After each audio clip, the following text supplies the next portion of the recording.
Hi students, good morning all of you. ఈరోజు మనం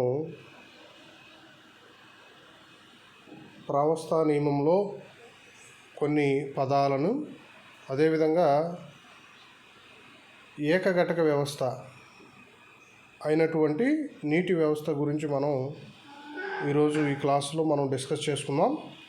మొదటగా నేను ప్రావస్థ నియమం సమీకరణము అందులో ఉన్నటువంటి పదాలను నేను ఎక్స్ప్లెయిన్ చేస్తాను, జాగ్రత్తగా వినండి. ప్రావస్థ నియమం దీన్ని విలార్డ్ గిబ్స్ అనేటువంటి శాస్త్రవేత్త ప్రతిపాదించాడు. ఏదైనా ఒక సమతాస్థితిలో ఉన్నటువంటి వ్యవస్థను కనుక తీసుకుంటే ఆ సమతాస్థితిలో ఉన్నటువంటి వ్యవస్థ యొక్క ప్రావస్థ మరియు స్వతంత్ర పరిమితుల సంఖ్యల మొత్తం, ఆ సమతాస్థితిలో ఉన్నటువంటి ప్రావస్థలు మరియు స్వతంత్ర పరిమితుల యొక్క సంఖ్యల మొత్తం ఘటకాల సంఖ్య కంటే ఎక్కువగా ఉండును. ఘటకాలు అంటే ఇక్కడ బ్యాటరీలు కాదు, కాంపోనెంట్స్, సంఘటనలు అర్థమైందమ్మా? అంటే ఏదైనా ఒక సమతాస్థితిలో ఉన్నటువంటి వ్యవస్థను కనుక తీసుకుంటే ఆ వ్యవస్థలో ఉన్నటువంటి ప్రావస్థలు మరియు స్వతంత్ర పరిమితుల సంఖ్యల మొత్తం మనకి సంఘటనల సంఖ్య కంటే కూడా 2 ఎక్కువగా ఉంటుంది. సంఘటనల సంఖ్య కంటే కూడా 2 ఎక్కువగా ఉంటుంది. ఇది ఇక్కడ ఘటకాలు కాదు, సంఘటనల సంఖ్య కంటే ఎక్కువగా ఉంటుంది.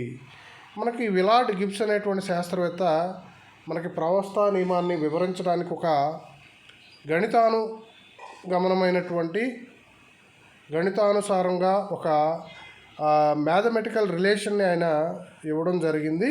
అదేంటంటే P+F=C+2 లేదా F=C-P+2.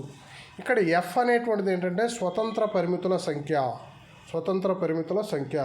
C అంటే ఏంటంటే అనుఘటకాల సంఖ్య, ఆ ప్రావస్థలో ఉన్నటువంటి అనుఘటకాల సంఖ్య. P అంటే ఆ సమతాస్థితిలో ఉన్న లేదా వ్యవస్థలో ఉన్నటువంటి ప్రావస్థల సంఖ్య. ఇక్కడ మనం కొన్ని సందర్భాల్లో ఈ ప్రావస్థ నియమాన్ని మరి ఈ విధంగా కూడా రాస్తారు. అదేంటంటే F=C-P+1. దీన్ని ఏమని పిలుస్తారంటే ఈ నియమాన్ని సంగ్రహణ ప్రావస్థ నియమం అంటారు. కండెన్స్డ్ పేజ్ రూల్, సంగ్రహణ ప్రావస్థ నియమము. ఈ నియమము ద్విఘటక వ్యవస్థకు వర్తిస్తాయి. ఈ నియమాన్ని ఏం చేస్తారంటే ద్విఘటక వ్యవస్థకు వర్తింపజేస్తారన్నమాట. ఇప్పుడు ప్రావస్థ నియమంలో కొన్ని పదాలను మనం వివరించుకుందాం. ప్రావస్థ అంటే ఏంటి? ఒక విజాతీయ వ్యవస్థలో సజాతీయంగా ఉంటూ భౌతికంగా గుర్తించి యాంత్రికంగా వేరు చేసే భాగాన్నే ప్రావస్థ అంటారు. ఈ ప్రావస్థల సంఖ్యను Pతో చూస్తారు, గుర్తుపెట్టుకోండి. ఒక విజాతీయ వ్యవస్థలో సజాతీయంగా ఉంటూ భౌతికంగా గుర్తించగలిగి యాంత్రికంగా వేరు చేయగలిగేటువంటి భాగాన్నే ప్రావస్థ అంటారు. ఈ ప్రావస్థను Pతో చూస్తారు, ప్రావస్థల సంఖ్యను Pతో చూస్తారు. ఉదాహరణకి నీటి వ్యవస్థను తీసుకుందాం. నీటి వ్యవస్థలో 3 రకాల ప్రావస్థలు ఉంటాయి. ఒకటి ఏంటంటే మంచు ఘనం అన్నమాట. రెండోది నీరు, అది ద్రవం. ఆవిరి, అది వాయు పదార్థం. కాబట్టి మనకి నీటి వ్యవస్థలో 3 ప్రావస్థలు ఉంటాయి. అదేవిధంగా కొన్ని పూర్తిని మిశ్రణీయ ద్రవాలు ఉంటాయి, అంటే కంప్లీట్గా మిజిబుల్ అయ్యేటువంటి ద్రావణాలు ఉంటాయి. వాటికి ఈ ప్రావస్థల సంఖ్య P అనేటువంటిది ఒకటి ఉంటుంది. అదేవిధంగా అమిశ్రణీయ ద్రావణాలు ఉంటాయి. అమిశ్రణీయ ద్రావణాలకి ప్రావస్థల సంఖ్య అనేటువంటిది 1 కంటే ఎక్కువగా ఉంటుంది. నెక్స్ట్ ఘటకాల సంఖ్య లేదా అనుఘటకాల సంఖ్య. ఇక్కడ ఘటకాల అనే కంటే కూడా అనుఘటకాల సంఖ్య అంటే బాగుంటుంది. అనుఘటకాల సంఖ్యను Cతో చూస్తారు. ఒక వ్యవస్థలో ఉండేటువంటి ప్రావస్థలను వివరించడానికి కావలసిన రసాయన సంకేతాల సంఖ్యనే అనుఘటకాల సంఖ్య అంటారు. దీనిని Cతో సూచిస్తారు, గుర్తుపెట్టుకోండి. ఒక వ్యవస్థను తీసుకుంటే ఆ వ్యవస్థలో ఏముంటాయి? ఆ వ్యవస్థ సమతాస్థితిలో ఉన్నప్పుడు, సమతాస్థితిలో ఉందనుకుంటే ఆ వ్యవస్థలో ప్రావస్థలు ఉంటాయి. ఒక ప్రావస్థ ఉండొచ్చు, 2 ప్రావస్థలు ఉండొచ్చు, 3 ప్రావస్థలు ఉండొచ్చు. ఈ ప్రావస్థలను వివరించడానికి కావలసినటువంటి రసాయన సంకేతాల సంఖ్యనే మనం అనుఘటకాల సంఖ్య అంటాం.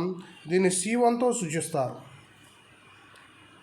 ఇప్పుడు C1 1 అయితే ఆ వ్యవస్థని ఏకఘటక వ్యవస్థని, C2 అయితే ఆ వ్యవస్థని ద్విఘటక వ్యవస్థని, C3 అయితే ఆ వ్యవస్థని త్రిఘటక వ్యవస్థని అంటారు. ఏకఘటక వ్యవస్థ అంటే 1 కాంపోనెంట్ సిస్టమ్ అంటారు. ద్విఘటక వ్యవస్థ అంటే 2 కాంపోనెంట్ సిస్టమ్ అంటారు. త్రిఘటక వ్యవస్థ అంటే ఏంటంటే 3 కాంపోనెంట్ సిస్టమ్ అంటారు. ఉదాహరణకు కనుక మనం తీసుకుంటే నీటి వ్యవస్థలో 3 ప్రావస్థలు ఉంటాయి. వీటిని వివరించడానికి కావాల్సినటువంటి కనీస ఫార్ములాల సంఖ్య 1. అంటే నీటిలో మనకి 3 వ్యవస్థలు సమతాస్థితిలో ఉంటాయి. ఒకటి ఘనం, రెండోది ద్రవం, మూడోది వాయువు. అంటే వాటర్ వేపరు, అదేవిధంగా ఐస్, ఈ 3 కూడా ఎలా ఉంటాయి? సమతాస్థితిలో ఉంటాయి. కానీ ఈ మూడింటిని తెలియజేసేటువంటి రసాయన సంకేతం ఒకటే, అంటే H2O. కాబట్టి ఈ ఏకఘటక వ్యవస్థ అనేటువంటి ఈ నీటి వ్యవస్థలో మనకు 3 ప్రావస్థలు ఉన్నప్పటికీ వీటిని వివరించడానికి కావాల్సినటువంటి కనీస ఫార్ములాల సంఖ్య 1 కాబట్టి నీటి వ్యవస్థ అనేటువంటిది ఏకఘటక వ్యవస్థ అవుతుంది. ఇక్కడ 3 ప్రావస్థల యొక్క రసాయన ఫార్ములాను H2O ద్వారానే సూచిస్తారు కాబట్టి దీన్ని మనం ఏకఘటక వ్యవస్థగా పిలుస్తాం. అదేవిధంగా మనకి లెడ్ సిల్వర్ వ్యవస్థ ఉంది, మెగ్నీషియం జింక్ వ్యవస్థ ఉంది, అదేవిధంగా సోడియం క్లోరైడ్ వాటర్ వ్యవస్థ ఉంది. ఈ 3 కూడా ద్విఘటక వ్యవస్థలు. ఈ 3 కూడా ఏంటి చెప్పండి? ద్విఘటక వ్యవస్థలు. నెక్స్ట్, స్వతంత్ర పరిమితుల సంఖ్య. దీన్ని Fతో చూస్తారు. Number of degree of freedom. ఒక వ్యవస్థను వివరించడానికి కావలసిన కనీసపు చలరాశుల సంఖ్యను స్వతంత్ర పరిమితుల సంఖ్య అంటారు. గుర్తుపెట్టుకోండి. మళ్ళీ ఒకసారి నేను దీన్ని రిపీట్ చేస్తున్నాను. ఒక వ్యవస్థను వివరించడానికి కావలసిన కనీసపు చలరాశుల సంఖ్యనే స్వతంత్ర పరిమితుల సంఖ్య అంటారు. దీనిని Fతో సూచిస్తారు. F=0 అయితే శూన్యచర వ్యవస్థని, F=1 అయితే ఏకచర వ్యవస్థని, F=2 అయితే ద్విచర వ్యవస్థని, F=3 అయితే త్రిచర వ్యవస్థని అంటారు. Suppose if F=1, it is called as a univariant system. If F=2, it is called as a bivariant, ద్విచర వ్యవస్థ అంటారు. If F=3, it is called a trivariant system, అంటే త్రిచర వ్యవస్థ అంటారు, త్రిచర వ్యవస్థ. నెక్స్ట్, ఏకఘటక వ్యవస్థ. ఏదైనా ఏకఘటక వ్యవస్థకు ప్రావస్థా నియమమును అనువర్తింపచేయము అని వాడు క్వశ్చన్ అడిగితే సెమిస్టర్ ఎండ్ ఎగ్జామినేషన్లో మీరు చక్కగా నీటి వ్యవస్థ గురించి వివరిస్తే సరిపోతుంది. లేదా సింపుల్గా వాడు ఏం చేస్తాడు? నీటి వ్యవస్థను వివరించండి అంటాడు. అప్పుడు కూడా మనం దీన్ని వివరిస్తే సరిపోతుంది. జాగ్రత్తగా వినండి. నీటి వ్యవస్థలో మనం ఇదివరకే చెప్పుకున్నాం, ప్రీవియస్గా ఇప్పుడే మనం స్టార్టింగ్లో చెప్పుకున్నాం. నీటి వ్యవస్థలో 3 ప్రావస్థలు ఉంటాయి. అంటే P=3. అవేంటిది? మంచు, ద్రవం, ఆవిరి. మంచు అంటే ఐసు, ద్రవం అంటే వాటరు, ఆవిరి అంటే స్టీమ్, వాటర్ వేపర్. ఈ 3 వ్యవస్థలను వివరించడానికి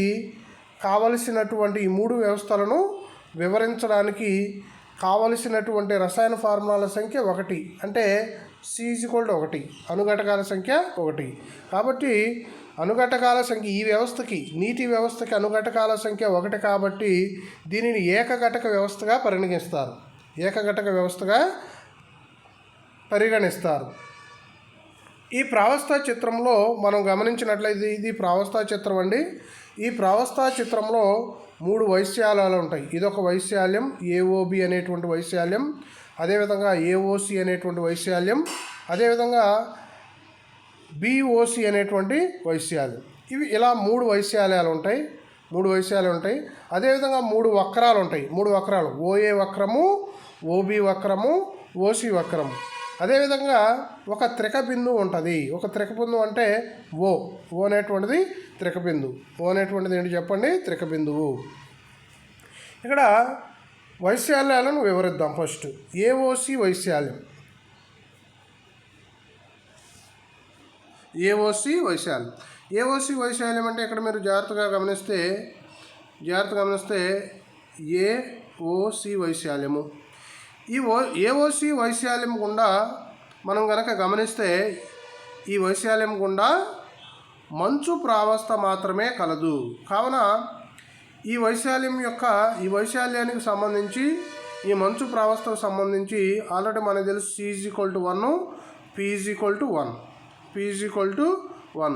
కాబట్టి ఈ P విలువని C విలువను మనం ఫేజ్ నియమంలో అంటే ఫేజ్ ఈక్వేషన్ ప్రావస్థ సమీకరణంలో కనుక అప్లై చేసినట్లయితే మనకి F=C-P+2 అంటే F=C అంటే 1, P అంటే 1 +2 F=2. కాబట్టి ఈ వైశాల్యను వివరించడానికి కావలసినటువంటి కనీస చలరాశుల సంఖ్య 2. కావున ఈ ఏఓసి వైశాల్యం అనేటువంటిది ఒక ద్విచర వ్యవస్థ. ఇది ఒక ద్విచర వ్యవస్థ. It is a bivariant system. AOC వైశాల్యం అనేటువంటిది బైవేరియంట్ సిస్టమ్. నెక్స్ట్ ఏఓబి వైశాల్యం. నెక్స్ట్ ఏంటంటే ఏఓబి వైశాల్యం. ఏఓబి వైశాల్యంలో ఏ ప్రావస్థ ఉంది? ద్రవ ప్రావస్థ మాత్రమే ఉంది. ఈ వైశాల్యంలో ద్రవ ప్రావస్థ మాత్రమే ఆక్రమించి ఉంది. ఇక్కడ మీరు జాగ్రత్తగా గమనిస్తే ఇక్కడ చక్కగా వివరించాడు. ఈ వైశాల్యం గుండా ద్రవ ప్రావస్థ మాత్రమే కలదు. కావున ఈ వైశాల్యానికి సంబంధించి ప్రావస్థల సంఖ్య 1 అవుతుంది. అదేవిధంగా అణుఘటకాల సంఖ్య 1 అవుతుంది. F=C-P+2 అనేటువంటి ప్రావస్థ సమీకరణంలో ఈ P విలువని C విలువని కనుక మనం ప్రతిక్షేపిస్తే ఏమవుతుంది? F=1-1+2. ఈ 1 క్యాన్సిల్ అయిపోతే F= ఏమవుతుంది? 2. కాబట్టి ఈ ఏఓబి వైశాల్యంను కూడా వివరించడానికి కావలసినటువంటి కనీసపు చలరాశుల సంఖ్య ఏమవుతుందంటే 2 అవుతుంది. అంటే కనీసపు చలరాశుల సంఖ్య 2 అవుతుంది. కాబట్టి దీన్ని కూడా ఈ ఏఓబి వైశాల్యాన్ని కూడా ద్విచర వ్యవస్థ కిందగా మనం పరిగణిస్తాం. నెక్స్ట్ బీఓసి వైశాల్యం. నెక్స్ట్ ఏంటంటే బీఓసి వైశాల్యం. ఇప్పుడు మీరు జాగ్రత్తగా గమనించినట్లయితే బీఓసి వైశాల్యం. ఈ బీఓసి వైశాల్యంలో కూడా ఒకే ఒక ప్రావస్థ ఉంది. ఒకే ఒక ప్రావస్థ మాత్రమే ఆక్రమించింది ఈ బీఓసి వైశాల్యంలో. అదేంటంటే నీటి ఆవిరి. అదేంటో చెప్పండి? నీటి ఆవిరి. ఈ బీఓసి వైశాల్యం గుండా ఆవిరి ప్రావస్థ మాత్రమే ఉంది. కావున ఈ వైశాల్యానికి సంబంధించి ప్రావస్థల సంఖ్య 1 తీసుకుంటాం. అదేవిధంగా అణుఘటకాల సంఖ్య 1 తీసుకుంటాం. ఈ P విలువను C విలువను మనం ప్రావస్థ సమీకరణంలో కనుక ప్రతిక్షేపిస్తే F= ఏమని వస్తుంది? 1-1+2. F=2. F= అంటే స్వతంత్ర పరిమితుల సంఖ్య 2 వచ్చింది. కాబట్టి ఈ బీఓసి వైశాల్యంను వివరించడానికి కావలసిన కనీసపు చలరాశుల సంఖ్య 2. కావున దీన్ని ద్విచర వ్యవస్థ అంటారు. దీన్ని ఏమని పిలవచ్చు చెప్పండి? ద్విచర వ్యవస్థ. ఇందాడే మీకు చెప్పాను, మనకి నీటి వ్యవస్థలో మనకి 3 వైశాల్యాలు ఉంటాయని చెప్పాం. ఆ 3 వైశాల్యాల గురించి కూడా మనం ఇప్పుడు ఎక్స్ప్లెయిన్ చేసుకున్నాం. తర్వాత వక్రాలు 3 ఉంటాయని చెప్పాం. ఓఏ వక్రము, ఓబి వక్రము, ఓసి వక్రము. ఓఏ వక్రం గురించి ఒకసారి చూడండి. ఓఏ వక్రం. ఈ ఓఏ వక్రం ఉంది. ఈ ఓఏ వక్రంలో మనకి జాగ్రత్తగా గమనిస్తే మంచు మరియు ద్రవం అనేటువంటివి సమతాస్థితిలో ఉన్నాయి. ఈ ఓఏ వక్రం అనేటువంటిది మనకి ఈ ఓఏ వక్రం దగ్గర మనకి 2 ప్రావస్థలు సమతాస్థితిలో ఉన్నాయి. ఒకటేమో మంచు, ఒకటేమో ద్రవం. ఇక్కడ జాగ్రత్తగా గమనిస్తే ఈ వక్రంను ద్రవీభవన వక్రం అని కూడా అంటారు. ఇక్కడ మంచు ద్రవం అనేటువంటి సమతాస్థితిలో ఉంది కాబట్టి ఒకవేళ మంచు అనేటువంటిది ద్రవీకరించబడితే మనకి ద్రవంగా మారుతుంది, నీరుగా మారుతుంది. కాబట్టి ఈ వక్రాన్ని మనం ద్రవీభవన వక్రం అని కూడా అంటారు. ఈ వక్రం వెంబడి ఇందాక చెప్పుకున్నట్టుగా రెండు ప్రావస్థలు సమతాస్థితిలో ఉన్నాయి. అవేంటంటే ఘన ప్రావస్థ, ద్రవ ప్రావస్థ. కాబట్టి ఈ వక్రానికి సంబంధించి ప్రావస్థల సంఖ్య 2, అదేవిధంగా అనుఘటకాల సంఖ్య 1. ఈ విలువలను కనుక నువ్వు ప్రావస్థా సమీకరణంలో కనుక ప్రతిక్షేపించినట్లయితే f = 1 - 2 + 2. కాబట్టి ఇక్కడ 2 క్యాన్సిల్ అయ్యి f = 1. అంటే దీని అర్థం ఏంటంటే f = 1 అంటే అర్థం ఏంటంటే ఈ వక్రాన్ని వివరించడం కొరకు కావలసినటువంటి కనీస చలరాశుల సంఖ్య 1. అంటే కావున దీన్ని ఏకచర వ్యవస్థ అంటారు. అంటే to describe this curve we need one variable. So it is called as a univariant system. కాబట్టి దీన్ని ఈ ఓఏ వక్రాన్ని మనం ఏమని పిలవచ్చు అంటే ఇది ఒక ఏకచర వ్యవస్థగా చెప్పుకోవచ్చు. అదేవిధంగా ఓబీ వక్రం, అదేవిధంగా ఏంటో చెప్పండి. నెక్స్ట్ ఓబీ వక్రము. ఇది ఓబీ వక్రం. ఓబీ వక్రంలో ద్రవం అనేటువంటిది దాని యొక్క ఆవిరితో ఎలా ఉంది? సమతాస్థితిలో ఉంది ఈ ఓబీ వక్రంలో. కాబట్టి ఈ ఓబీ వక్రాన్ని బాష్పీభవన వక్రం అని కూడా పిలుస్తారు.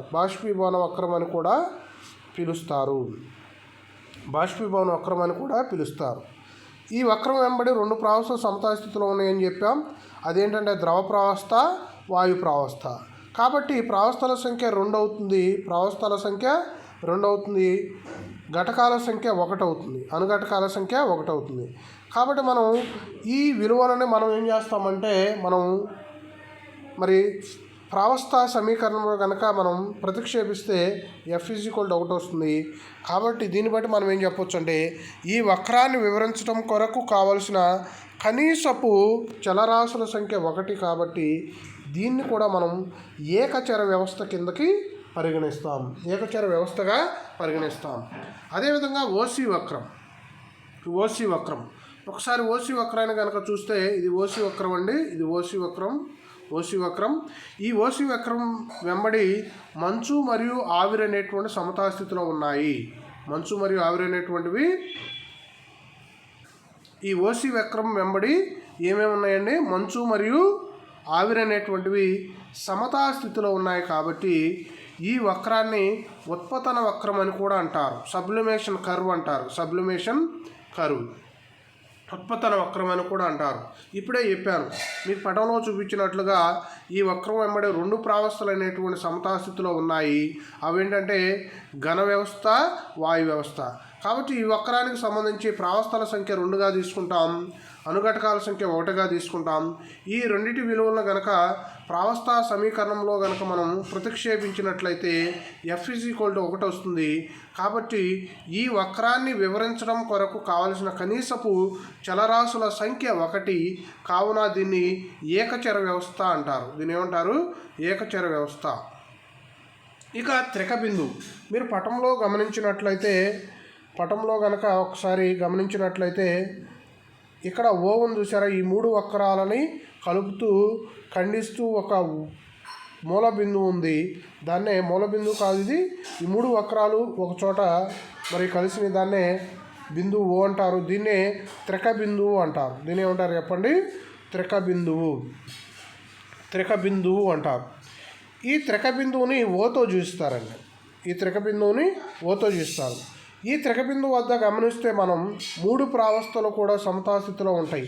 అవేంటంటే ఐసు, అదేవిధంగా వాటర్ నీరు, అదేవిధంగా నీటి ఆవిరి. ఈ 3 ప్రావస్థలు కూడా ఈ త్రిక బిందువు వద్ద సమతాస్థితిలో ఉంటాయి.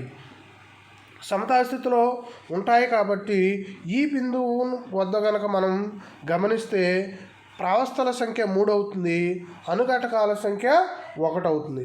ఇక్కడ మీరు జాగ్రత్తగా గమనిస్తే ఈ విలువలను గనక మనం ప్రావస్థా సమీకరణంలో గనక మనం ప్రతిక్షేపించినట్లయితే ఏమవుతుందంటే f = 1 - 3 + 2 అంటే f ఏమవుతుంది? 0. కావున ఈ బిందువును శూన్యచర వ్యవస్థ అంటారు. అంటే ఈ బిందువును వివరించడానికి కావలసినటువంటి చలరాశుల సంఖ్య 0. ఈ బిందువు వద్ద కనుక మనం గమనించినట్లయితే ఉష్ణోగ్రత అనేటువంటిదేమో 0.0098 డిగ్రీల సెంటిగ్రేడ్ ఉంటుంది. ఆ ఉష్ణోగ్రతకి కరస్పాండింగ్గా పీడనం ఎంత ఉంటుందంటే 4.58 mm ఆఫ్ Hg ఉంటుంది, మిల్లీమీటర్ల మెర్క్యూరీ ఉంటుంది. కాబట్టి ఈ త్రికబిందువు వద్ద పటంలో ఒకసారి చూపిద్దాం. ఒకసారి పటంలో కనుక చూస్తే ఒకసారి ఇక్కడ మనకి y యాక్సెస్ ఇదేమో పీడనం, ఈ x యాక్సెస్ మీద ఏమో ఉష్ణోగ్రతను తీసుకుంటాం. ఈ పీడనము ఉష్ణోగ్రతం అనేటువంటి 2 చలరాశులను తీసుకొని ఈ ప్రావస్థా నియమాన్ని మనం డ్రా చేయడం అనేటువంటి జరుగుతుంది. ఇప్పుడు ఈ త్రికబిందువు సంబంధించి మరి ఆ త్రికబిందువుకి అనుగుణంగా ఉండేటువంటి ఉష్ణోగ్రత ఎంత అంటే 0.0098 డిగ్రీ సెంటిగ్రేడు. ఆ త్రికబిందువుకి మరి కరస్పాండింగ్గా ఉండేటువంటి పీడనం ఎంతంటే మనకి 4.58 mm ఆఫ్ Hg. ఓకేనండి. Dear students, please listen this class 1 or more times. While listening, please make notes. It leads to effective learning. Thank you.